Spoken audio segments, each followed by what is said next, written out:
காலங்கள் மாறலாம், மனிதர்கள் மாறலாம், மாறாத தேவன் இருப்பதால் கலக்கமில்லை.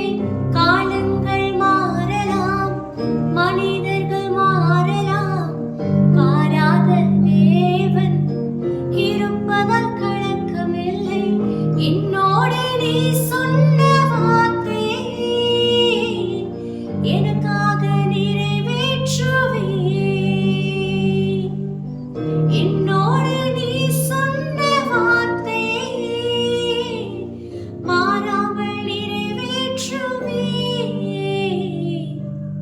நீ செய்ய நினைத்தது தடைபடாது, எனக்காக யாவையும் செய்யும் தேவனே. ஏன் நம்ம ஜெபத்துக்கான தாமதம் ஏற்படுத்துன்னு தெரியுங்களா? லாஸ்ட் வீடியோ நம்ம பார்த்திருப்போம், கேட்கிறவனும் பெற்றுக்கொள்ளுவான்னு சொல்லி. ஒருவேளை நீங்க நினைச்சிருப்பீங்க, நீங்க சொன்னீங்க கேட்கிற யாரும் பெற்றுக்கொள்வான்னு சொல்லி. நானும் ப்ரேயர் பண்ணிட்டே தான் இருக்கிறேன், ஆனா என் லைஃப்ல நான் பெற்றுக்கொண்ட மாதிரியே இல்லை, அதுக்கான அறிகுறி கூட இல்லை அப்படின்னு சொல்லி ரொம்ப கலங்கி போயிருக்கிறீங்களா? கவலைப்படாதீங்க. ஒருவேளை நீங்க நினைக்கலாம், என் ஜெபத்துக்கான ப்ரேயருக்கான ரிசல்ட் வரவே மாட்டேது, ரொம்ப டிலே ஆகிட்டே இருக்கு, ஒரு ரிசல்ட் மறந்துட்டாரோ அப்படின்னு சொல்லி நினைக்கலாம்.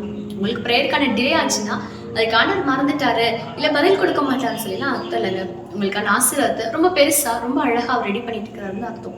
வேதத்துலயும் நிறைய பேர் நம்ம அதனால பார்க்க முடியுங்க. அவங்க கேட்டுட்டே இருப்பாங்க, ஆனா அவங்களுக்கான டிலே ஆன்சர் ரொம்பவே மிகப்பெரிய ஒரு ஆசீர்வாதத்தை தான் அவங்களுக்கு கொடுக்கும். ஸோ நீங்களும் சோர்ந்து போகாதுங்க. ஆண்டவர்கள் கொடுப்பேன்னு சொல்லி வாக்கு பண்ணியிருந்தாரு அப்படின்னா டெஃபினெட்லி கொடுப்பாருங்க. நீ கேட்டீங்க அப்படின்னா அவரை நோக்கி கூப்பிட்ட யாவருமே அவங்க வெட்கப்பட்டு போனதா சரித்திரமே இல்லை. ஸோ நீங்க கேட்குற காரியம் என்னவா இருந்தாலும் சரி, கொஞ்சம் வெயிட் பண்ணுங்க. கொஞ்சம் வெயிட் பண்ணீங்கன்னா அதுக்கான பிரதிபலன் மிக பெருசா சுவாமி தந்துடுவார். ஸோ தாமதமாகன்னு சொல்லி ஜெபத்தை ஸ்டாப் பண்ணிடாதீங்க, ஜெபத்தையும் கண்டினியூ பண்ணுங்க. அப்பா ஏற்ற நேரத்தில் உங்களுக்கு கொடுத்து உங்களை உயர்த்தி அழைக்க பார்ப்பார். God bless you.